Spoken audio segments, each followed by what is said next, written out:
Hello বন্ধুরা, দেখো আমি আজকে এই দুধমান কচুর পাতা দিয়ে আর এই যে চিংড়ি মাছ, এই চিংড়ি মাছ দিয়ে একটা রেসিপি করব।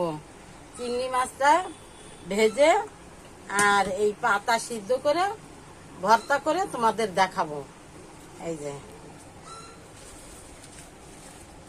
অনেক পাতা আছে, বড় বড় পাতাগুলো এই দেখো কত বড় বড়। কালকে আমি কিনে এনেছি, আজকে করব। ঠিক, এই যে আমি সুতোটা এই যে এইভাবে, এই যে দেখো আমি পাতাটা এরকম, কচুর পাতাটা এরকম সুতো দিয়ে পেঁচিয়ে বেঁধে নিচ্ছি। এই যে এই যে এইটা আমি সিদ্ধ দিয়ে দেবো ভাতের সঙ্গে। এই যে সিদ্ধ দিয়ে তারপরে ছিঁড়ে গেল আর কই গেল। হ্যালো বন্ধুরা, যে দেখো আমি যে পাতা দুধমান কচুর পাতা সিদ্ধ করেছি সেইটা এখন মাখবো। চিংড়ি মাছ ভেজেছি, কালো জিরা, রসুন আর কটা কাঁচা লঙ্কা এই দিয়ে এটা বেটে নেব, তারপরে ওটা মাখবো। এই বেটে নিচ্ছি, শিলে বাটতেছি। শিলের বাটা এমনি ভালো লাগে, ভালো হয় শিলের বাটাটা।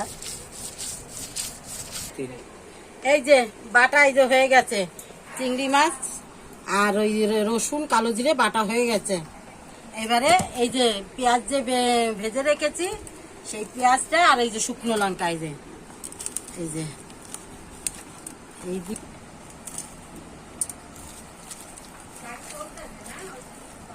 এই যে এটা এখন এই দিয়ে দিচ্ছি।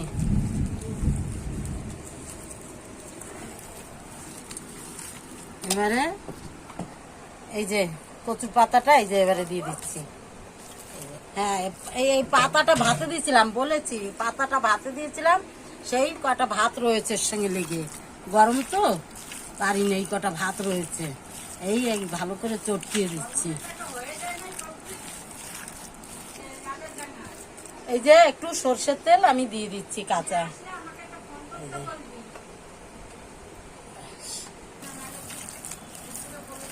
সর্ষের তেল দিয়ে ভালো করে মেখে দিয়ে দিলাম।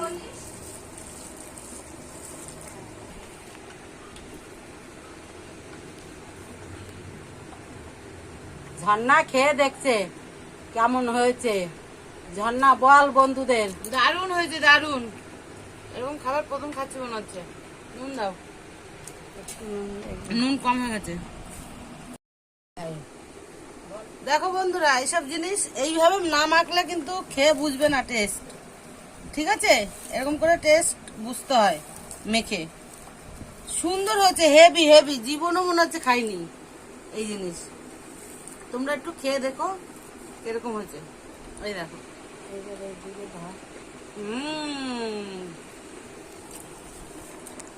দেখো বন্ধুরা, এই যে হয়ে গেছে আমার কচুর পাতা ভর্তা। তোমরাও এরকম করে করে খাবে।